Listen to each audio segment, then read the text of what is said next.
کشمیر میں زیادہ تر حادثات اور حالات پیش آتے ہیں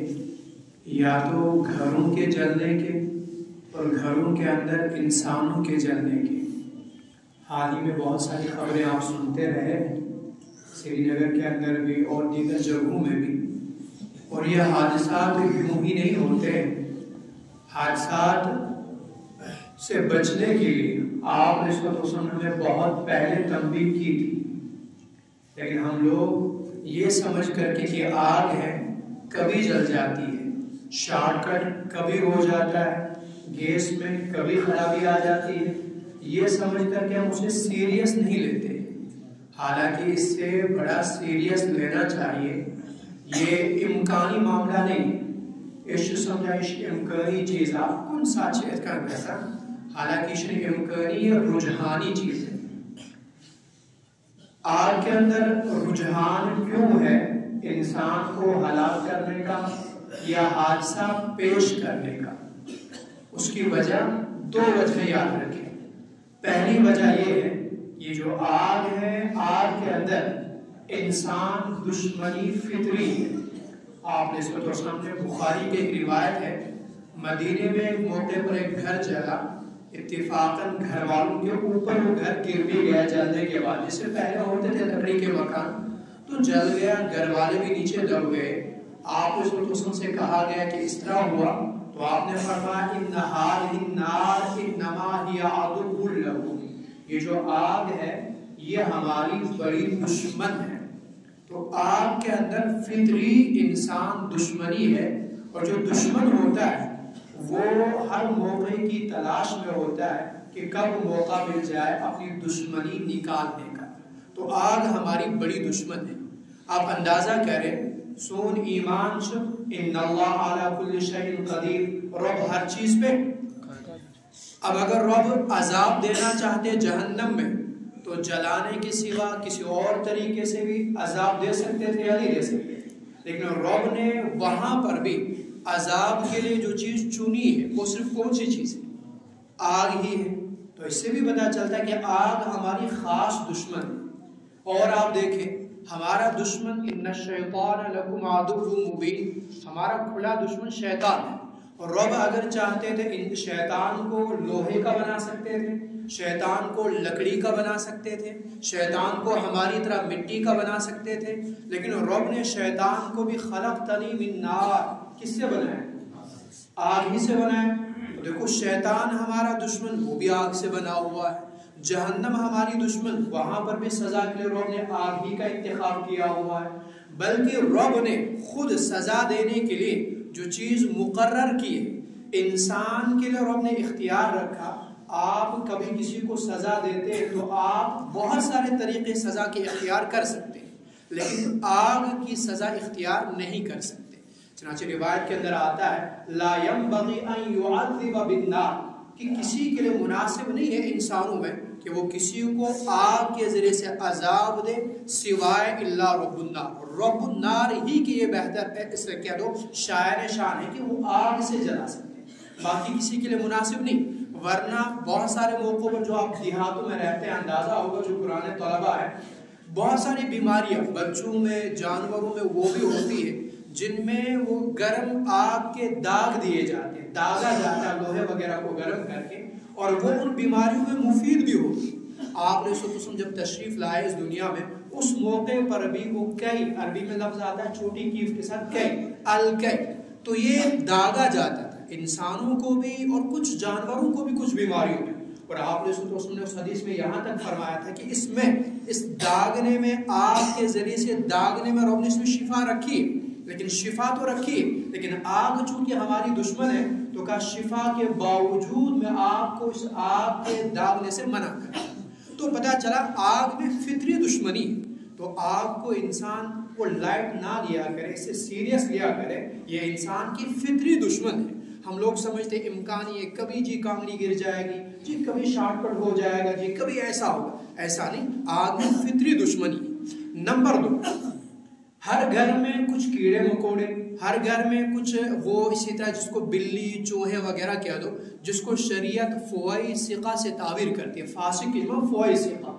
تو ایک موقع پر آپ نے اس میں یہ بھی فرمایا اطفئوا المصابیح عند الرقاد، کہ جب آپ سویا کریں تو سونے کے موقع پر آپ اپنی آگ کو بجھا دیا کریں۔ یہ آگ کا مطلب صرف یہی آگ نہیں ہے جس کو ہم کانگڑی کی آگ کہہ دیں یا اسی طرح کی گیس وغیرہ کی آگ کہہ دیں، بخاری کی آگ کہہ دیں۔ یہ جو الیکٹرک آگ ہے جس کو آپ الیکٹرک کمل کہہ سکتے ہو، ہیٹر کہہ سکتے ہو، یا اس طرح بجلی وغیرہ، یہ ساری آگیں اس کے اندر آ جائیں گی۔ تو آپ نے فرمایا اندر رقاد، جب آپ سویا کریں اطفئوا المصابیح، اپنی ان آگوں کو بجھا کر کے سویا کریں، اس میں بڑی احتیاط کیا کریں، تو ہر قسم کی آگ اس کے اندر آ جاتی ہے۔ تو آپ نے ایسا کیوں فرمایا؟ تو آپ نے کہا یہ جو چوہے بلیاں ہیں، کیڑے مکوڑے گھروں میں ہوتے ہیں، مرغیاں ہیں، تو فرمایا فَإِنَّ الْفُوَيْسِقَ، یہ جو چھوٹے چھوٹے کیڑے مکوڑے گھروں میں ہوتے ہیں، بلی چوہیاں ہوتی ہیں، یہ چیزیں جو ہوتی ہیں اجْتَرَّتِ الْفَتِيلَ، کبھی اس آگ کے شعلے کو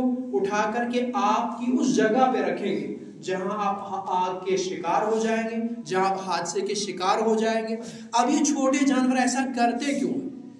بخاری ہی کے اندر ایک روایت ملتی ہے غالباً کہ آپ نے ایک موقع پر تشریف فرما ہے تو آپ نے دیکھا ایک چوہیا اپنے منہ میں ایک چراغ کو لے کے آئی، جلتا ہوا چراغ، اور آپ نے جیسی محفوظ اور مقدس ذات، آپ جس چٹائی پہ بیٹھے وہ چوہیا اس آگ کو لے کے آئی، فتیلے کو لے کے آئی اور اس چٹائی پہ گرا دیا جہاں آپ نے تشریف فرما ہے، اور آپ نے جب تک اس کو بجھاتے 1 درہم کے بقدر وہ جل چکا تھا۔ پھر آپ نے فوراً کہہ دیا یہ جو کام یہ جو چوہے بلیاں کرتے